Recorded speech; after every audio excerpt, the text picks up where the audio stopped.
نحمده ونصلي على رسوله الكريم اما بعد اعوذ باللہ من الشیطان الرجیم بسم اللہ الرحمن الرحیم واذا بشر احدهم بالانثى ظل وجهه مسودا وهو كظيم۔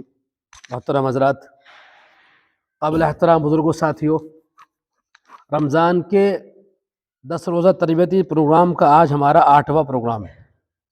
یہ اللہ کے فضل سے مکمل ہو پایا، ممکن ہو پایا، ہمارے بس کی بات نہیں تھی، اور آپ لوگوں نے اسے پورا ساتھ دیا ہے، اس لیے ہم یہاں تک پہنچ پائے ہیں۔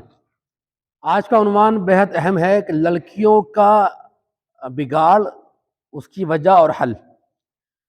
آج کے اس دور میں شاید ہی کوئی مسلمان ایسا ہوگا جو واقف ہو اس بارے میں، واقف نہ ہو اس بارے میں کہ لڑکیاں کس طرح سے رخ سے ہٹ رہی ہیں، اور رخ سے ہٹ رہی ہیں، اتنا ہٹ رہی ہیں کہ وہ ایمان سے بھی ہٹ رہی ہیں، اور ایمان سے منہ موڑ کر کفر تک پہنچ رہی ہیں۔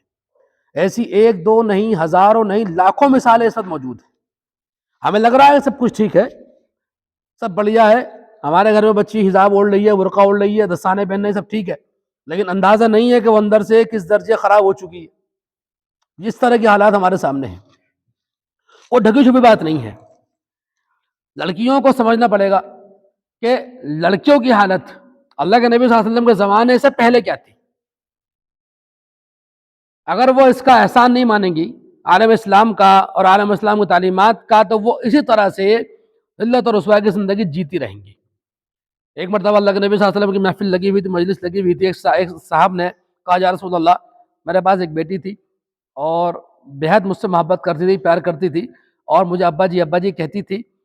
ایک دن میں نے اسے اپنے ساتھ لیا اور لے جا کر اسے کنویں میں دھکا دے دیا، اور وہ دھکا دے دیا اسے، اور وہاں پڑی رہی اندر وہ، اور وہاں سے بھی وہ ابا جی کہتے رہے۔ یہ بات جب اس شخص نے اللہ کے نبی صلی اللہ علیہ وسلم سے کہی تو نبی پاک صلی اللہ علیہ وسلم کی آنکھوں سے آنسو جاری ہو گئے۔ ایک صحابی نے کہا کہ تو نے ایک بدبخت اللہ کے نبی صلی اللہ علیہ وسلم کو غمگین کر دیا اس بات سے۔ اللہ کے نبی صلی اللہ علیہ وسلم نے کہا، روکو مت، اسے بولنے دو۔ اس نے اپنی بات پوری کری، اس شخص نے۔ اللہ کے نبی صلی اللہ علیہ وسلم اتنا روئے کہ داڑھی تر ہو گئی آپ کی۔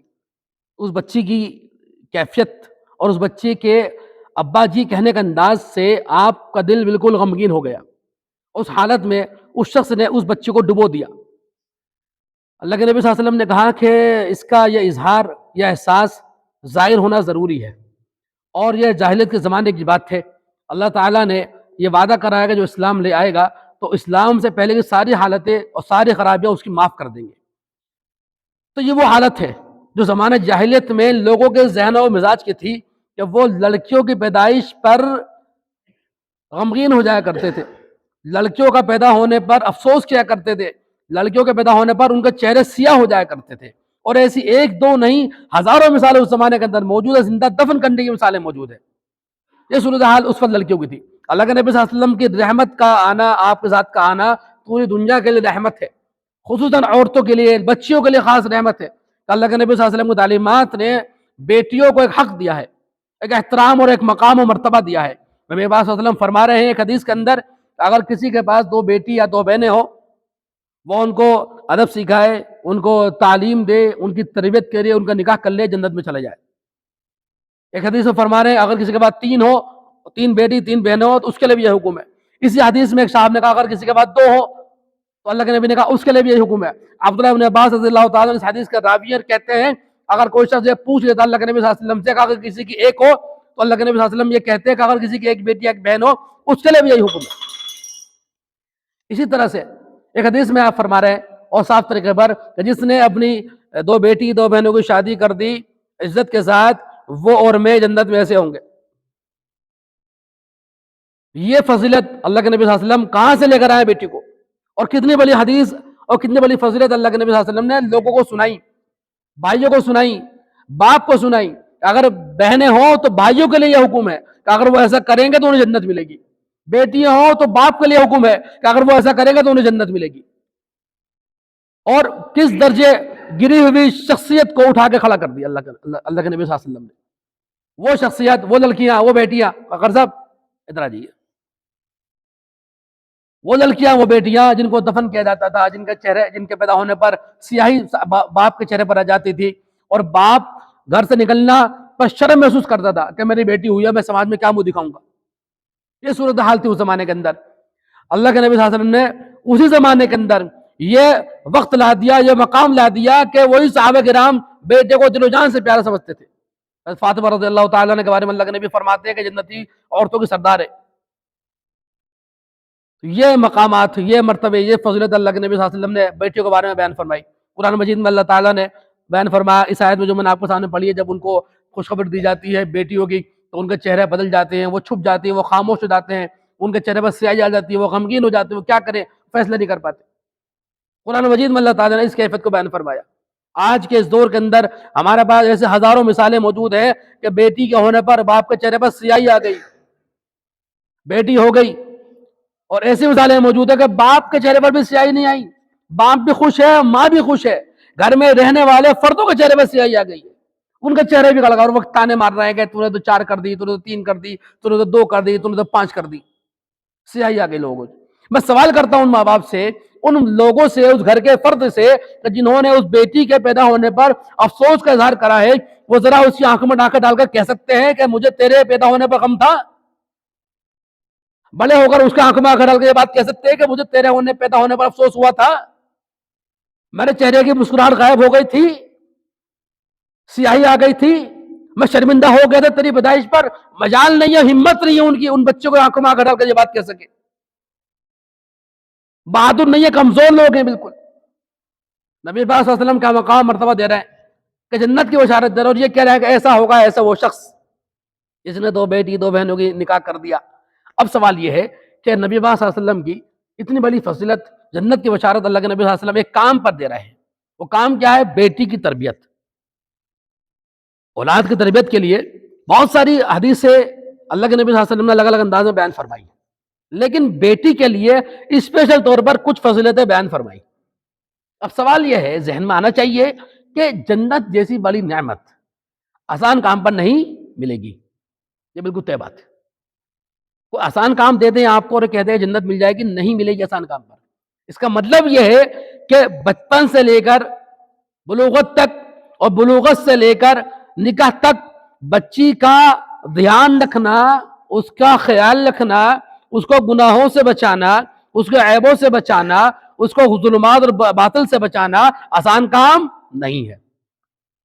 مشکل ترین کام ہے جو آپ کو دیا گیا ہے، اور اس مشکل ترین کام پر، مشکل ٹاسک پر آپ کو جنت کی بشارت دی گئی. اس کا مطلب یہ نہیں کہ اتنا مشکل کام ہے کہ نہیں ہو سکتا. لیکن آج کے زمانے میں یہ دیکھنے میں آتا ہے کہ ہمارے ماں باپ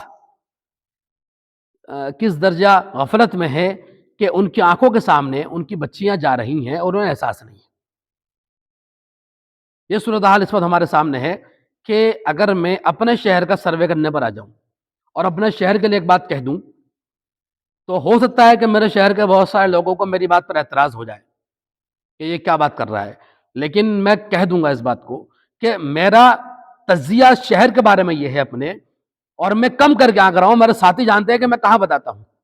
میں کم کیا کر کے آ رہا ہوں کہ اگر کل کو لڑکیاں یہ طے کر لے کہ انہیں اپنے عاشقوں کے ساتھ گھر سے بھاگنا ہے، وہ جو لڑکیاں کسی نہ کسی مرد کے لڑکے کے رابطے میں ہیں، چاہے وہ لڑکا مسلم ہو غیر مسلم ہو میٹر نہیں کرتا ہے، بس وہ کسی غیر مرد کے رابطے میں ہے، غیر محرم کے رابطے میں ہے، اور وہ طے کر لیں کہ انہیں کل کو بھاگنا ہے، تو 70% گھروں سے لڑکیاں بھاگ جائیں گی چاندپور شہر کے. بات آپ کو عجیب لگے گی، لیکن حقیقت اور ریالٹی یہی ہے. ہمیں ایسا ہی دکھ رہا ہے کہ ایسا ہی ہے، اور یہ میرے شہر کی بات نہیں، آپ کسی بھی شہر کی ریشے اٹھا کر دیکھ لیجیے یہ حالت ہے. 30% لوگوں کو میں مستثنا کر سکتا ہوں بس. مجھے تو ایسا ہی دکھ رہا ہے بھائی. آپ لوگوں کو دکھ رہا ہے نہیں دکھ رہا مجھے نہیں پتا. حالات یہی ہیں. ایک صاحب جو ڈاکٹر پڑھ کر آئے ہیں، وہ کہتے ہیں مفتی صاحب کہ میں جس اسکول میں پڑھا ہوں، جس کالج میں پڑھا ہوں، وہ کالج مسلمان کا، وہاں پر پڑھنے والے بھی ہمارے لوگ اور پڑھانے والے بھی وہی لوگ ہیں. لیکن یوں کہہ رہا تھا مجھ سے کہ 99% لڑکے لڑکیاں کسی نہ کسی لڑکے یا لڑکی کے رابطے میں تھے. ایک لڑکا خود کہہ رہا ہے، ایک بڑی یونیورسٹی میں پڑھ کر آیا، وہ یہ کہہ رہا ہے کہ مفتی صاحب پوری کلاس کی حالت یہ تھی کہ سب کا سب کہیں نہ کہیں لت پت تھے، ملوث تھے. صرف ایک لڑکی تھی غیر مسلم بچی کہ جس کے بارے میں کوئی شکایت، کوئی کمپلینٹ نہیں تھی، اور اس کو سب پوری کلاس کے لوگ دیدی کہتے تھے. کریکٹر جہاں پر بھی ہوگا وہ سر آنکھوں پر ہے. اسلام نے نہ کوئی فرق نہیں کرا اسلام نے, اور یہ بالکل نہیں کہا ہے کہ مسلمان بیٹی قابل احترام ہے اور مسلمانوں کے علاوہ کوئی اور کسی مذہب کی بیٹی قابل احترام نہیں ہے. بالکل اسلام یہ نہیں کہتا. اسلام یہ کہتا ہے کہ سب بیٹیاں چاہے وہ کسی مذہب کی ہوں قابل احترام ہے. اسلام تو عیاشی کو, زنا کو, بدکاری, بے حیائی کو پسند کرتا ہی نہیں ہے. اسلام نے عورت کو ٹوئے نہیں بنایا ہے, کھلونا نہیں بنایا ہے, اس کو ایک مقام اور مرتبہ دیا ہے. یہ ریشو ہماری کلاسوں کے یونیورسٹی کے آ رہے ہیں. اس درجے خراب صورتحال ہے کہ آپ سوچ بھی نہیں سکتے. ابھی لگ بھگ رمضان سے پہلے ایک ہوٹل پر میں رک گیا, بوندی لینی تھی مجھے. اس ہوٹل کے برابر میں, وہ چھوٹا ہوٹل ہے, اس کے ہوٹل کے برابر میں ایک بڑا ریسٹورینٹ ہے. میں چند منٹ رکا ہوں وہاں پر, لیکن میری حالت یہ ہو گئی کہ میں کیا کروں, کیا پریشان ہو گیا میں. کیونکہ برابر میں جو ریسٹورینٹ تھا وہاں پر لڑکیاں آ رہی تھیں, جا رہی تھیں, اور آ رہی تھیں اور جا رہی تھیں. مسلسل ایک سلسلہ چلتا رہا, لگاتار چلتا رہا. دماغ پریشان ہو گیا, اور دکاندار یہ دیکھنے لگا کہ بھائی اس آدمی کی آنکھیں بار بار گھوم کیوں رہی ہیں. طبیعت بے چین ہو گئی, پریشان ہو گئی. کتنی ساری مثالیں میں آپ کو دوں. تو یہ ہو گیا ہمارے پاس کہ ہماری اپنی چوک اور غفلت کی وجہ سے ہماری بچیاں غلط راستے پر چل پڑیں, اور ہم ان کی صحیح تربیت نہ کر سکے. اور اس تربیت کے نہ ہونے میں, نہ کرنے میں ہمارا بہت بڑا کردار ہے. ہم نے سمجھا نہیں اس بات کو. اچھا, ہماری بچیوں کے غلط راستے پر جانے میں ہمارے گھر کا بھی ایک ماحول, گھر کا حالات ذمہ دار ہے. کہ گھر کے اندر ہم نے اپنی بچوں کو وقت سے پہلے موبائل دے دیے. بچیوں کی 8-8 سال کے 9-9 سال کی بچیوں کی رپورٹ یہ ہے کہ صاحب کا فون آیا کہ میری بچوں کو یہ شکایت ہو رہی ہے. ایک مرض بتایا انہوں نے جو 8 سال 9 سال کی بچی کو ہونا ہی نہیں چاہیے. وہ تو 14-15 سال کی عمر کی بچی کو ہونا چاہیے. 8 اور 9 سال کی بچی کو ایسی ایسی بیماریاں ہو رہی ہیں جن کا مطلب یہ ہے کہ وہ وقت سے پہلے وہ چیزیں موبائل میں دیکھ رہی ہیں جو انہیں دیکھنی نہیں چاہیے تھی. موبائل بچوں کے پاس, آپ کی بچی گھر کے اندر موجود ہے, آپ کو لگ رہا ہے کہ بچی محفوظ ہے, سیف ہے, لیکن آپ نے اسے خطرناک شیطان اس کا ہاتھ میں پکڑا رکھا ہے, اور وہ جانے کیا کیا بچی اس میں دیکھ رہی ہے.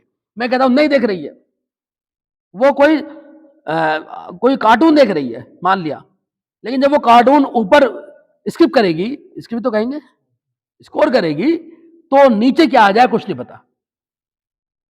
نیچے جو آئے گا وہ ضروری نہیں کہ وہ اچھا ہی آئے گا, وہ کچھ اور کچھ بھی آ سکتا ہے, کتنا ہی گندا خراب آ سکتا ہے.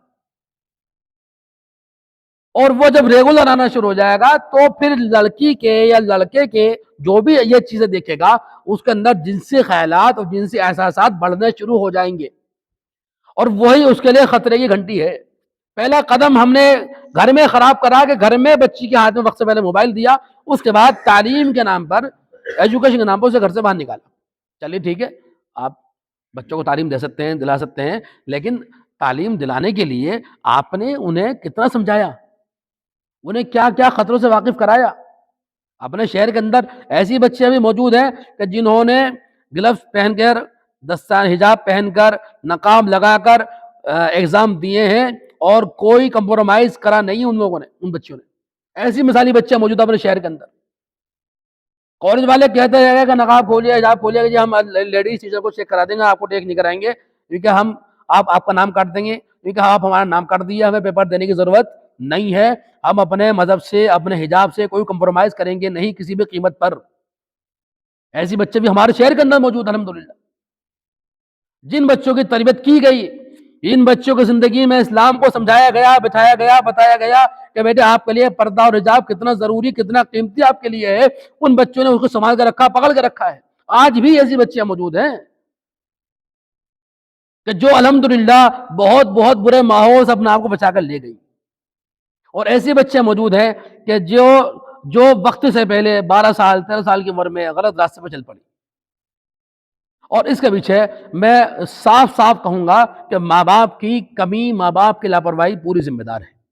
10-12 سال کی بچی پر پورا کنٹرول ماں باپ کا ہے بھائی. آپ کا کیا کنٹرول ہوگا؟ اور آپ کسی دوسرے گھر میں کیا کر سکتے ہیں بھائی؟ آپ صرف کہہ سکتے ہیں کہ بھائی آپ کی بچی ذرا ہنس رہی تھی باہر کھڑے ہو کر روڈ پر, آپ ذرا سمجھائیے, وہ ہنس کے نہ چلے. آپ اتنے ہی کر سکتے ہیں, لیکن پورا کنٹرول, پورا ہولڈ ہے ماں باپ کا. ابھی ایک ویڈیو ہے سامنے, اس ویڈیو میں لڑکی یہ کہہ رہی ہے کہ میرے بھاگنے میں میری ماں کا بہت بڑا ہاتھ ہے. میں بھاگی ہوں لیکن میری ماں کو پتا تھا کہ میرا کیا تعلق چل رہا ہے, کس سے چل رہا ہے. میں وہ جو گفٹ لا کے دیتی تھی گھر کے اندر, تحفے لا کے دیتی تھی گھر کے اندر, کپڑے لا کے دیتی تھی گھر کے اندر, ماں سب کچھ وصول کرتی تھی. اسے خبر تھی کہ میں کہاں پر لت پت ہوں, کہاں پر ملوث ہوں. اس نے کیوں نہیں بتایا اس بارے میں؟ پورا ہاتھ ہے اس کا مجھے بھگانے میں. اور یہ دیکھنے میں آتا ہے کہ بچی کے جب قدم بڑھاتے ہیں, ڈگمگاتے ہیں, تو ماں اس کو سمجھ لیتی ہے اس بات کو کہ اس کا رخ تھوڑا سا ٹیڑھا ہو رہا ہے. اس سلسلے میں میرا ایک تجزیہ ہے.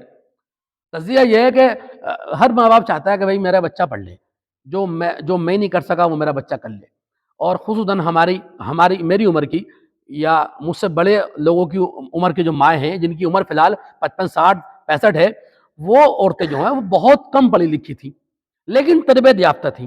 الحمدللہ انہوں نے اپنے شوہروں کے ساتھ وفاداری سے زندگی گزاری اور اپنے بچوں کو دینداری سکھائی. اب ان میں سے کچھ عورتیں ایسی ہیں جو چاہتی ہیں کہ بھائی میری بچیاں پڑھ لے. اب جب وہ یہ بات کہتی ہیں پڑھ لے, اور اس دوران میں کوئی آس پاس سے کوئی شکایت ملتی ہے کہ چاچی دیکھو یہ وہاں کھڑی تھی, چاچی دیکھو یہ چھت پہ کھڑی تھی, تو وہ ماں جو ہے شکایت کرنے والے سے لڑ لیتی اور گھر میں فیصلہ کر دیتی ہے کہ بھائی یہ ہماری بچی کے دشمن ہے, یہ نہیں چاہ رہے کہ ہماری بچی اسکول پڑھنے جائے, اپنے بچوں کو تو پڑھا رہے اور ہماری بچوں کو پڑھنے نہیں دے رہے. اس طرح کی باتیں کر کے وہ شوہر کو سمجھا لیتی ہے. پہلی شکایت پہنچتی ہے. دوسرا قدم لڑکی کا یہ ہوتا ہے جب وہ دیکھتی ہے کہ بھائی مجھے اپنی ماں کے سپورٹ ہے, تو پھر وہ گھر سے غائب ہونا شروع ہو جاتی ہے اور یہ کہہ کے جاتی ہے کہ میں اپنی سہیلی کے جا رہی ہوں. سہیلی کے جا رہی ہے, ماں کا فرض بنتا ہے, باپ کا فرض بنتا ہے, اگر اسے پتا ہے کہ سہیلی کے جا رہی ہے تو اسے معلوم ہونا چاہیے کس سہیلی کے جا رہی ہے, کس کے یہاں جا رہی ہے, کہاں جا رہی ہے. پوری بات کرے کب تک جاؤ گی, کس کے یہاں جا رہی ہو, لڑکی سہیلی کیسی ہے, اسے گھر کا ماحول کیسا ہے, الاؤ کیوں کر رہی ہیں, بیچ کیوں رہی ہیں, ساری باتیں سوال کھڑے ہوتے ہیں ماں باپ کے اوپر. اب وہ وہاں جانا شروع کرتی ہے, اس کے بعد وہ وہاں 1 گھنٹے 2 گھنٹے غائب رہتی ہے. اس کے بعد بھی ماں کی آنکھیں نہیں کھلتی ہے. یہ دوسرا قدم ہے لڑکی کا بہکنے کی طرف. تیسرا قدم اس کا یہ ہے کہ جب وہ اپنے گھر میں موبائل پر بات شروع کرتی ہے تب ماں کے کان کھڑے ہوتے ہیں کہ یہ کیا ہوگا, کس سے بات کر رہی ہے, کہ میں فرینڈ سے بات کر رہی ہوں. کبھی وہ گفٹ لا کے دیتے, امی یہ بھیجا میرے دوست نے, امی یہ بھیجا گھنٹہ میرے دوست نے, امی یہ بھیجا پرس میرے دوست نے, یہ ڈنر سیٹ بھیجا ہے, ارے آج پیزا آ گیا, یہ پیزا کس نے منگایا, کیا یہ دوست نے بھیجا, فرینڈ نے بھیجا, اور لیا اور کھا لیا. یہ تیسرا قدم ہے لڑکی کا, جو ماں کے کان کھلے تو کر گیا لیکن اب وہ ماں پھنس گئی. ماں پھنس یوں گئی ہے کہ اب ماں یہ سوچ رہی ہے کہ میں اس بچے کو سمجھا لوں, اور بچی اس کے سمجھانے سے سمجھ نہیں رہی ہے. اب ماں اس خطرے میں ہے کہ اگر میں یہ بات باپ سے کہوں, اپنے شوہر سے کہوں, تو وہ شوہر مجھ سے پوچھے گا کہ یہ اتنا آگے بڑھ گئی, تو نے مجھے پہلے کیوں نہیں بتایا. بات سمجھ میں آ رہی ہے؟ تو وہ اس سوال سے بچنے کے لیے کہ میں اپنے شوہر کو کیا جواب دوں گی, وہ خاموش رہتی ہے. اب بس وہی غلطی وہ کرتی ہے کہ اگر وہ وہاں پر بھی بتاتے شوہر کو اپنے, تو چیزیں بہتر ہو سکتی ہیں, لیکن وہ اس نے نہیں بتاتی. پھر وہ لڑکی نکل جاتی ہے. کیا کہوں میں آپ سے کہ ایک بچی کے باپ سے بتایا کہ بھئی یہ حالت ہے, باپ نے بچے کو بٹھا کر آنکھوں میں آنکھ ڈال کر اس کے سامنے رو کر گڑ گڑا کر بیٹی سے پوچھا, بیٹی بتاؤ مجھے کہ کیا ایسا کوئی معاملہ تو نہیں. لڑکی سر پہ ہاتھ کے قسم کھا رہی ہے کہ ابا ایسا کوئی معاملہ نہیں ہے, میں آپ کو دھوکہ نہیں دوں گی, اور 3 دن بعد گھر سے بھاگ گئی. کیا کہیں گے آپ؟ بالکل سچے واقعے بتا رہا ہوں آپ کو, وہ جھوٹا واقعہ نہیں ہے. میں بتا اس لیے رہا ہوں میرے بھائیوں کہ یہ بچیاں ابھی بھی معصوم اور سیدھی ہیں, ناسمجھ ہیں, انہیں اپنا اچھا برا نہیں پتا, بالکل بھی انہیں نہیں پتا کہ کیا ہمارے لیے بہتر ہے, کیا اچھا ہے. آپ کا فرض بنتا ہے کہ آپ اس کی نگرانی کریں گے. محدثین کہہ رہے ہیں اس بات کو اس حدیث کی ذیل میں کہ جب تک بچی خود کفیل نہ ہو جائے, سمجھدار نہ ہو جائے, تب تک بھائی بھی نگرانی رکھے گا بہن کے اوپر, اور باپ بھی نگرانی رکھے گا بیٹی کے اوپر, چھوڑے گا نہیں اسے, نگرانی سے دور نہیں رکھے گا. صاف کری اس بات کو, 2 دانے میں بات ختم نہیں کری کہ بھائی تربیت کر دے ہو گیا کام. 20 21 سال 22 سال 25 سال تک ایک بچی کو بحفاظت اس کے گھر تک پہنچا دینا, اس کا نکاح کر دینا آسان کام نہیں ہے. اس کے لیے سارے کام چھوڑنے پڑیں گے آپ کو, سارے تقاضا کے پیچھے کرنے پڑیں گے, اور آپ کو نگرانی کرنی پڑے گی. ابھی میں آپ سب سے سوال کر لوں اس وقت کہ کیا آپ کی بچی اس وقت موبائل چلا رہی ہوگی, تو ہمیں اندازہ ہو جائے گا ہمارے پاس کیا جواب ہے. میں یہ کہہ سکتا ہوں اللہ کا فضل ہے، اللہ کا اوپر اللہ کا شکر ادا کرتے ہوئے، اللہ کا احسان مانتے ہوئے کہ میں یہ کہہ سکتا ہوں میری بچے اس وقت موبائل نہیں چلا رہی ہے، موبائل ہاتھ میں آتا ہی نہیں ہے، میں ہوں یا نہ ہوں، وہاں پڑا موبائل کونے میں پڑا، چھو نہیں سکتا بچہ موبائل، کیونکہ میرا فرض بنتا ہے بھائی، میری ذمہ داری بنتی ہے، میں اپنے بچوں کی نگرانی کروں گا، اور صرف میرا فرض میرے بچے کی نگرانی نہیں، میں یہ چاہتا ہوں کہ ہر گھر کا ماحول ایسا بن جائے کہ ہر گھر کی بچی محفوظ ہو جائے، ہر گھر کا بچہ محفوظ ہو جائے، اس گھر کا ماحول بہتر ہو جائے۔ آپ ذرا سوچیں، تصور کریں کہ جب بچی گھر سے باہر قدم نکالتی ہے تو اس کے ماں اور باپ کی زندگی ختم ہو جاتی ہے، اس کے باپ کے بولنے والے لفظ ختم ہو جاتے ہیں، اس کے پاس منہ نہیں ہوتا اٹھا کر بات کرنے کے لیے، زندگی بھر کے لیے اس کی ناک کٹ جاتی ہے اور اس کی نگاہ جھک جاتی ہے۔ جن لوگوں کے ساتھ یہ حادثے پیش آ گئے ہیں وہ جانتے ہیں کہ ان کے اوپر کیا گزری ہے۔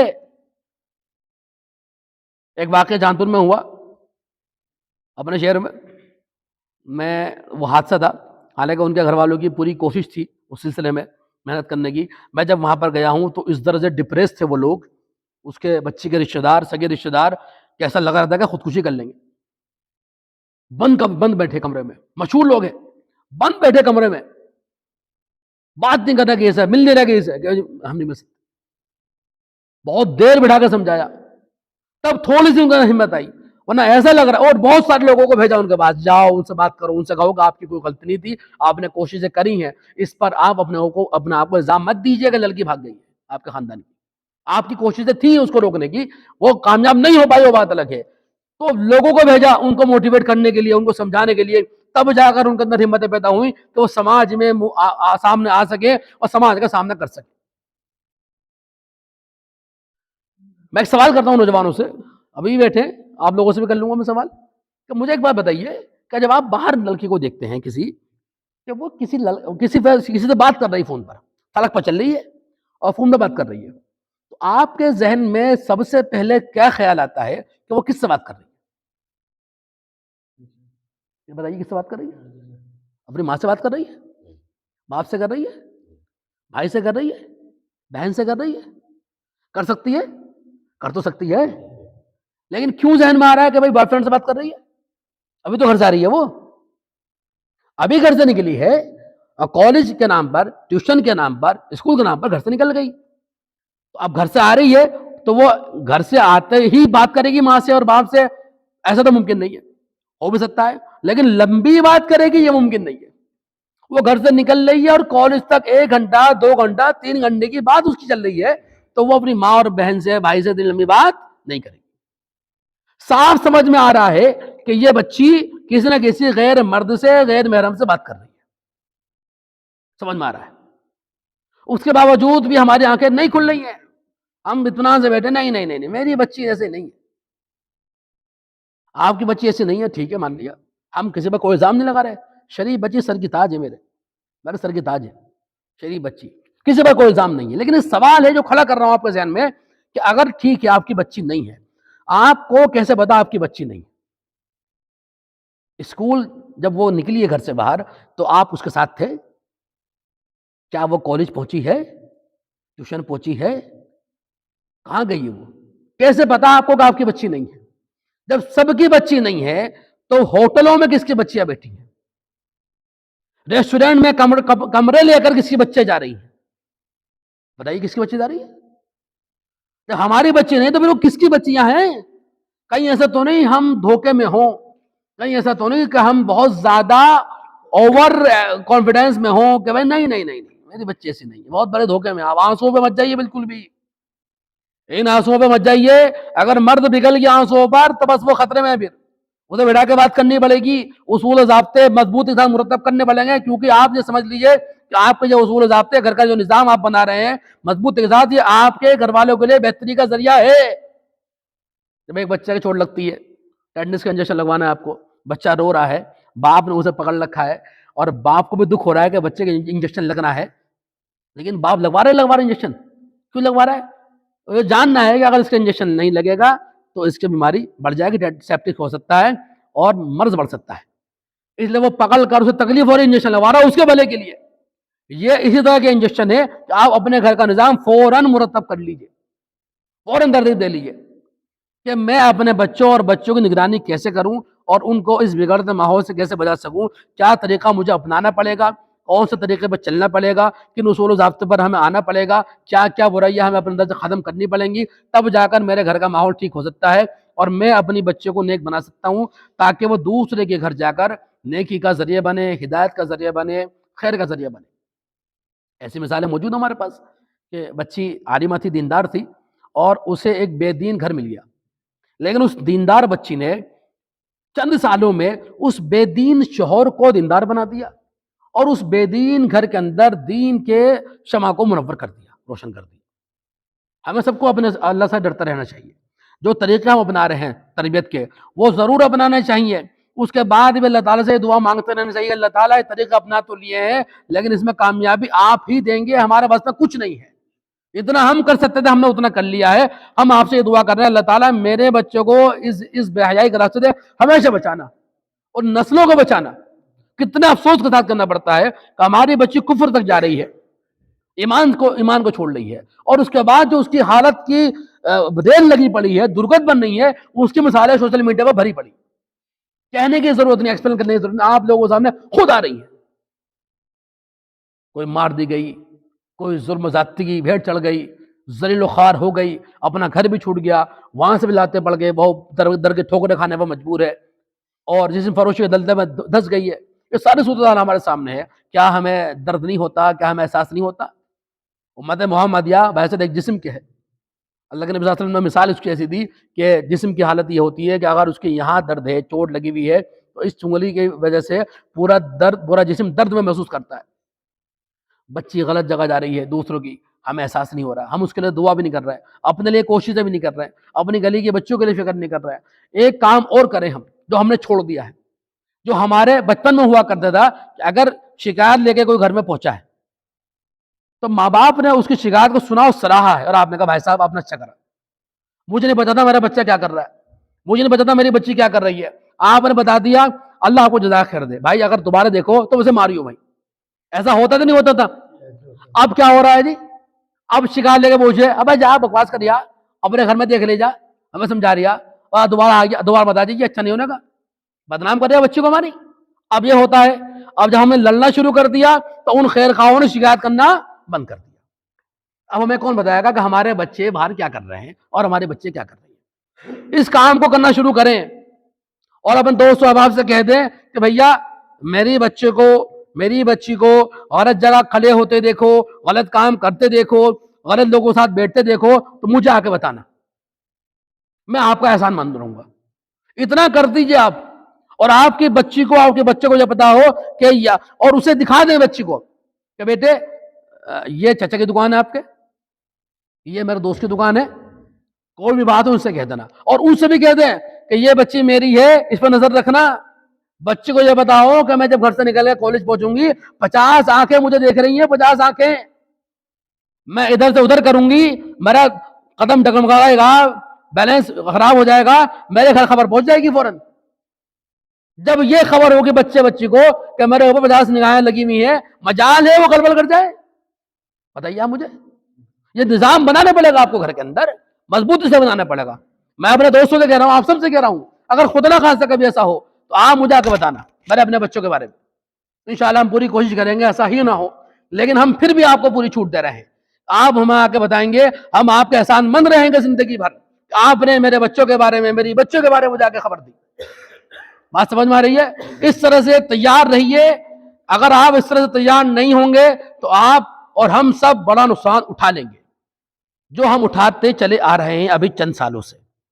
اس لیے ہمارے بھائیوں، یہ اہم موضوع ہے، اہم ٹاپک ہے، اس کو مختصر سے وقت میں بیان کرنے کا مقصد بھی نہیں ہے، نہ یہ بیان ہو سکتا ہے۔ اس میں جو طریقہ رہ گیا ہے، جو بات سمجھنے کی رہ گئی ہے، آپ چاہیں گے تو ہم بعد میں آپ کو سمجھا دیں گے انشاءاللہ، ہم سے رابطے میں رہیے، یا جہاں پھر بھی آپ کو لگے وہاں سے آپ جا کے رابطہ کر سکتے ہیں، اور اپنے گھر کے بگڑتے نظام کو ٹھیک کرنے کی کوشش کریں، اور بچوں کی تربیت کی پوری طرح فکر کریں۔ اللہ سے دعا ہے اللہ تعالی ہم سب کو عمل کی توفیق عطا فرمائے۔ وآخر دعوانا الحمدللہ رب العالمین۔